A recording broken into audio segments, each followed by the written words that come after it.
إيرترا عم مفارق 4 ساعات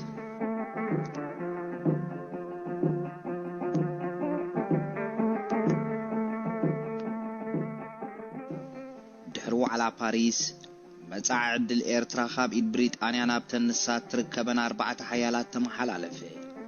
كم تزتقلت أجن بسمتن سبكيدانا بريطانيا خمم محداريت قصلت إذا خا جنانة تبلع الإيرترا زنبرات المتهات هاب قبرن معال زخ الأنبر زت عناقفها كنتاي نبرن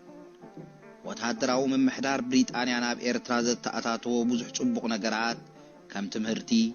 متننيا حسابات كاناي مغلات مسلن ديمقراسياو ባህልን ወዘተ ከም ዝነበረ ይንገርን ዘየማጉትን ወኒ ኣብታ ሃገር ዝነበሩ ቁጠባው ፖሊሲ ግን ብፍላይ ምስትኻም መፈለምታ ጀሚሩ ዝሓንጾጾት ልምታት ብዛዕባ መጻ ዕድላት ተዛሚዱ ክረአን ከሎ ፖለቲካውን ስትራቴጂካውን ረብሓታቱን መቅዳም ኮነ ኢሉ ዝፍጽሞና ይተንኮል ተግባራት መንባሩ ውጽኢታቱ ይምስክር ካብ 1942 ጀሚሩ ቁጠባ ኤርትራ ተመሓይሹ ከም ዝነበረ ርኢና ነርና ብ1945 ግን ኢንዱስትሪታት ኤርትራ ምስት ድሕር ካልኣይ ኩናት ዓለም ከም በሓድሽ ጀሚሩ ዝነበረ ኤውሮጳዊ ኢንዱስትሪ ክዋዳደራ ኣይከኣላም ብምባል እንግሊዝ ክዓጽወን ጀመረ ሞተረታት ኣሪጉ ቅያር ተሳኢንዎ ተኸዚኑ ዝነበረ ጥረ ነገራት ተወዲኡ ዋጋ መጋዓዝ ከቢሩ ገንዘብ ተዋሒዱ ብዝብል ምኽንያታት ከ ኢንዱስትሪ ካብ ምዕጻው ሓሊፉ ነተትካላት ባዕሉን ኣብ ካልኦት ሙሉእ ብሙሉእ ዝቋጻጸረን ሃገራት ከግዕዞ ጀመረ ጠለብ ወጻኢ ኸይተረፈ ከማልእ ጀሚሩ ዝነበረ ቁጠባ ኤርትራ ናብ ውሽጣዊ ሃብቱ ኣብ ከብቲ ሕርሻ ባህርያዊ ቡቕሊ ሃብቲ ባሕርን ማዕድናትን ተሓጽረ ኤርትራ ብቁጠባ ነብሳ ክትክእል ዘይትበቃ ሃገር ያ ዝብል ዘረባ ከኣፈቐዱ ክዝርጋሕ ተሰምዐ ምዃኑ እኳ እቲ ምምሕዳር ነቲ ኢጣልያ ብኤርትራ ሃኒጻቶ ዝነበረት ትካላት ምዕናው ኣቐዲሙ ማለት ካብ 1941 ናትሒዙ ጀሚርዎ ነይሩ እዚ ግን ብዝያዳ ኣብቲ ኢጣልያን መብገሱ ኩናት ንኸገልግላ ብ30ታት ዝተኸለቶ ዋኒናት ዝተሓጽረ ነበረ ብ1945 ብሪጣንያ ብኤርትራ ከም ዘይትጸንሕ ብዋዕላ ፓሪስ ምስ ተረጋገጸ ግን እቲ ምምሕዳር ነቲ ዕንወት ናብ ዓበይቲ ኢንዱስትሪታት እውን ክዘርግሖሞ ትካላት ኤርትራ ናብ ካልእ ሃገራት ክሽየጡን ክጉዕዙን ተራእዩ ናይ ምዕጻው ናይ ወደብ ህንጻታት መዕሸግ መራኽብ ማለት ቀዋምን ተንሰፋፍን ዕፍሪታት ኣዝዮም ገዘፍቲ መኻዚኖታት ከምኡውን ካልኦት ብሙሉኦም ተሸጡ ወይ ገዓዙ ዝኸባቢ ዝጥራይ ክሳብ 1952 75 ህንጻታት ንመንበርን መዕረፈ ጋይሽን ዝኸውን ገዛውቲ ኸይተረፈ ዓነወ ዚንጎታቱ ናይ ኣቻዮ ኣዕኑድ ናይ ምድሪ ቤት ሰሚንቱ ተተጸፍጺፉ ተሸጠ ኣብ ጉራዕ ሓሰብን ዙላን ተሰሪሑ ዝነበረ መዕረፎ ነፈርቱን ተማሳሳለ ዕድል ኣጓነፎ ድልድላት ተነቕለ እቲ ካብ ኣስመራን ምጽዋዕ ተዘርጊሑ ዝነበረ ኣብ ዓለም ዝነውሐ ቴሌፌሪካውን ብእንግሊዝ ከዓኑን ክሽየጥን ጀመረ እቲ ኣብ ኣስመራ ጊንዳዕ ጉራዕ ማይ ሓባርን ምጽዋዕን በኣሜሪካውያን ተሃኒጹ ዝነበረ መኻዚኖታትን ካልእ ትካላትን ጥራይ ክሳብ $20 ሚልዮን ዝግመት ዝተፈላለየ ኣቑሑ ነይርዎ ብሙሉእ ዝናፈረሰ ከም ጽፍጻፍ ሓጺንን ዚንጎን ናብ ነጋዶ ዓራብ ናብ መንግስታት ፓኪስታንን የመንን ናብ ኢጣልያውያን ነጋዶን ተሸጠ ንኣብነት ፓኪስታን ሓደ ተንሳፋፊ መዕሸግ መርከብ ብ500,000 ፓውንድ ከም ዝገዘት 16 ዓበይቲ ጀላቡ ናብ ዲታታት ማለት ሃብታማት ከም ዝተሸጠ ፓንክሬስት ትሕብር ስለምንታይ ኣብ ምጽዋዕቱ ኩሉ ዕንወት ይግበር ከም ዝነበረ ምስተሓተተ ዕቃበን ሓለዋን ናይቲ ደጀናት ካብ ከፈልቲ ግብሪ ብዙሕ ገንዘብ ስለ ዝሓትት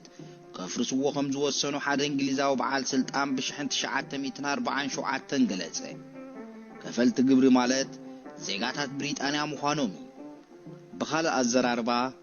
ዋጋ ዋርድያን ጽገናን ስለ ዝኸበሮም እዮም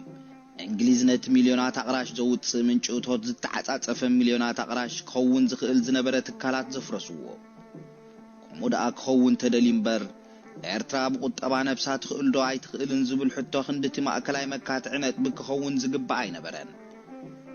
ዘይተዳህሰሰ ወይ ብግቡእ ዘይተሰርሓሉ ባህርያዊ ሃብቲ ከም ዝነበራ መሬታውን ብስራሕን ጽፉፍ ውዳበን ዝኣክል ከፍሪ ከም ዝኽእል ይፍለጥ ነይሩ እዩ ካብዚ ንላዕሊ ካልኣይ ኩናት ዓለም ንኣድላይነት ዞባውን ዓለማውን ቁጠባው ምትሕግጋዝን ምጥርናፍን ኣጉልሒዎ ስለ ዝነበረ بقطبان حدك متخان من مرخاس نمبر نبينخا عبينخان رئيسخا مقال كم أمرن متكلن جيزيو أحلفو نيريو عب إرترا مسبس حقن إذا تجنزبو زي عب قمت ونياتون إرترا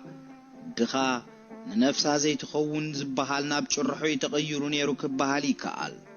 سوماليان ليبيان ونابت اوانتي معر إرترا زاكل تحت قرص زي نبران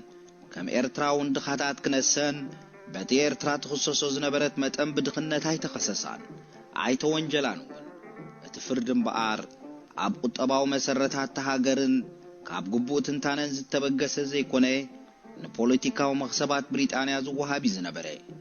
مبادليت مطالعيت كارتا ክትከውን እንተኾይና ኤርትራ ከም ሓንቲ እንተሓገዝ ካያውን ክትሕገዝ ዘይትኽእል መስካለ ኢትዮጵያ ወይ ሱዳን ወይ ክልቲአን ተላጊማ እንተዘይ ኮይኑ ንበይና ፍጹም ደው ክትብል ዘይትኽእል ሃገር ክትቀርብ ነይርዋ ኩልት ዝግበር ዝነበረ ዕንወት ከዓ ነዚ ዝድግፍን ዘጉልሕን ነበረ ከም ውፅኢት ናይ ዝኹሉ እቲ ናይ ምጅማር ኣርባዓታት ናይ ኩናት ቁጠባውን ስለ ዝሓለ عفشحنت شعات ميتنا 44 كساب 45 منباورو إيرتراويان كابت بشحنت شعات ميتنا 41 زنبورو زقد دقلولاو فتري مسزد ما وتقرب زقيلو زنبرا سمعيت حزب تلعا علي سأل إيرتراويان زقسك الزنبرا قاند قداي هلاويت ألاويان أبكب زبالة منقستا وحلافنت نبري ترافاسكي سامت حفو عبت مجمار من محدار بريطانيا إيرتراويان زي تمهرو ቋንቋ እንግሊዝ ዘይፈልጡ ጉዛት ኢጣሊያ ስለዝነበሩ ከዓ ብጥርጣሮውን ዝረአዩ ብምንባሮም ካብ ናኣሽቱ ስራሓት ዝሓልፍ ሓላፍነት መሃቦም ይከኣል ከም ዘይነበረ ይገልጽ ድሓር ጥራይ ኣብ ደረጃ ማሕደርትን ዳያን ወረዳን ከም ዝበጽሑውን ይነግር እቲ ዘገርም ግን መምሕዳር ብሪጣንያ መኮንናትን ሰበስልጣናትን ፋሽስት ኢጣሊያ ባዕሎም አባላት ፋሽስት ዝነበሩ ጣሊያን ከም መሳርሕቲ ይሕዝ ምንባሩ እዩ بحملة شحنت شعات 144 عام محدار برجيدر لونغريغا بتصحفو دبدعبه ناتهم تررتن زي الرومون فاششت آسيرو نزب نززبولو عم محدارو حقيفوهم كم زنبرين العلوة حالفتو يحبر زيزو قونالو كالمتك أتاسل زي نبرا مخانو دحر مقلعت كاا نتفاششتاو امنتهم كساب زي حدسو قدسلو مخانوون بزعباز ممرحو ويرئيتو غمز صبونا بتدبداب بحاتتي عب كايرو زنبرا العلوة حالافيو نطفات عقلقلت نايت سلف كساب زي كونو نفاششت مرعامهم كم زحيش تسمامعي فاششتا والتحساسوا بحيلك حكك كم زي كإلا ملكيتو دما عبا قلقلوت حيز كامس كالا التحساسوا زنبروم سبات كم زواسو مقبار تمهرتك هونم كم زخيل دمدمي ازخاء حزب إرترا بتحس فاششت بزنبورو إيطالياوان من محدار كقتصل توسينو اللو مالتيو زخونتات زي كساب كالا اي كفال شحن 945 قتصله عبور حمله نايت عامه تجن لونغريك تكيوز مص برجيدر سيدي ماكارتي حدش من محداراو قرصنا ودادبان كتاتاتو جمري بزي مسرت اقوردت كرن اسمرا باصع عد وغرن عد قيحن زما اكلن شدشت زباتات وي كفلتات قوما عبت علت تماكارتي حدا مكوننات بريطانيا ترايز أبالات وتهدراو بيت فردن بإنجليزاويان بريسيدنتن مكتلن زمرع إيطالياويان تراي كأز أبالاتو ناي قبن يقباي سمع بيت فردن أقومي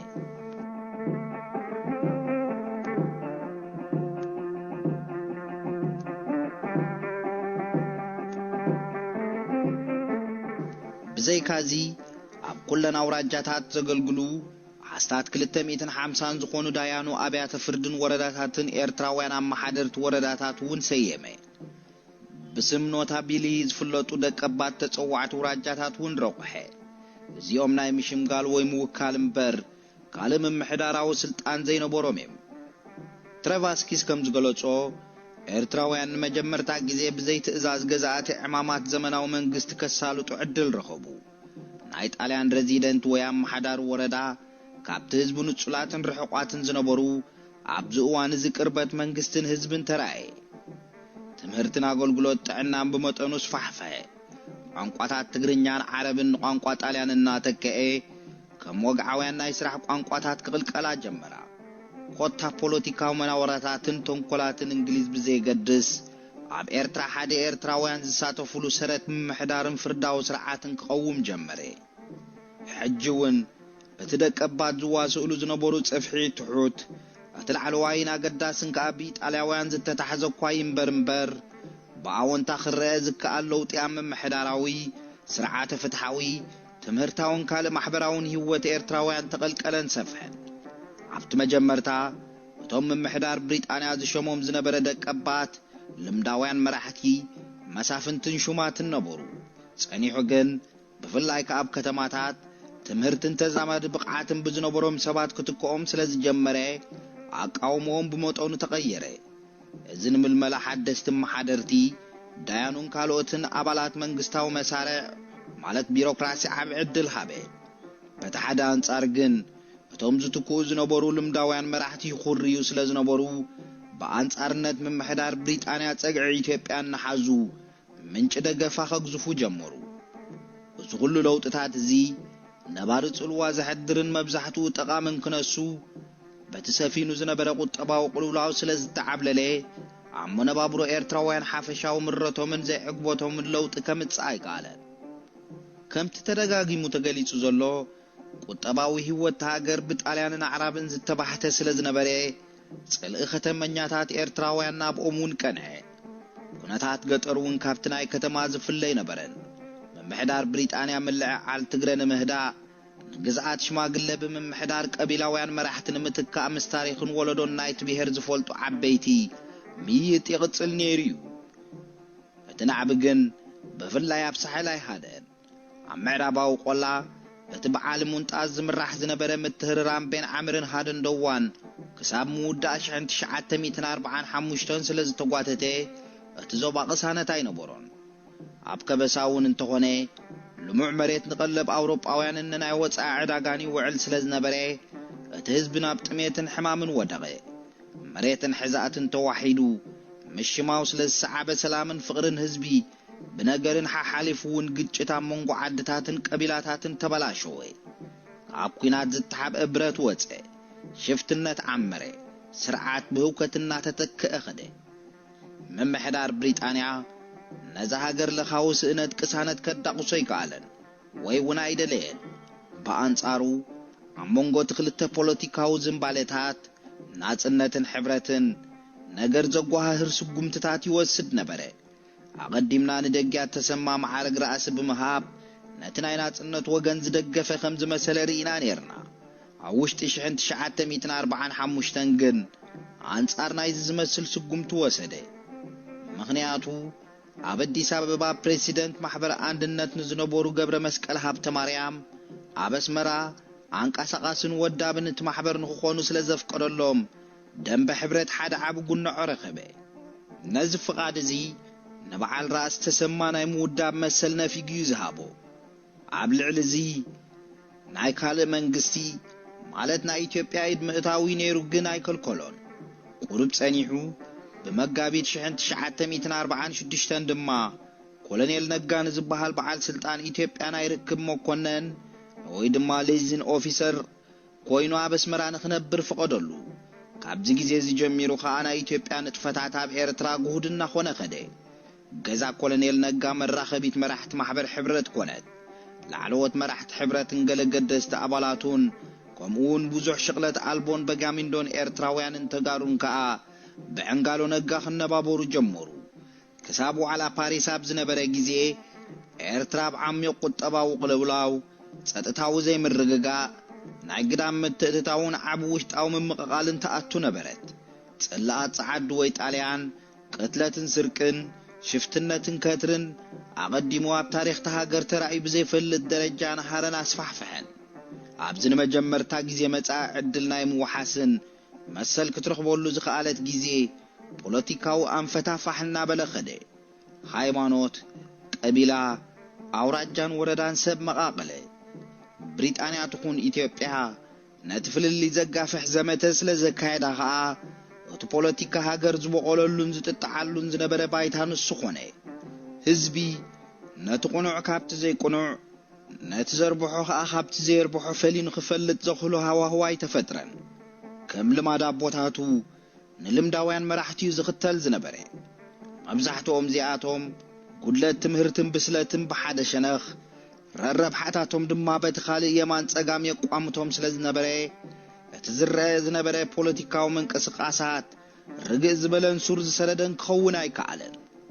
ካብ መፋረቅ አርባዓታት ጀሚሩ ፖለቲካ ኤርትራ አዝፉኑን ፍቱሕን ሰብ ዳርጋ ከም ዝምእሞ ካብ ሕብረት ናብ ናጽነት ናብ ሻርያ ጣልያን ናብ መቅልዛት ወሉን መድረኽ እናኾነ ማዕበለ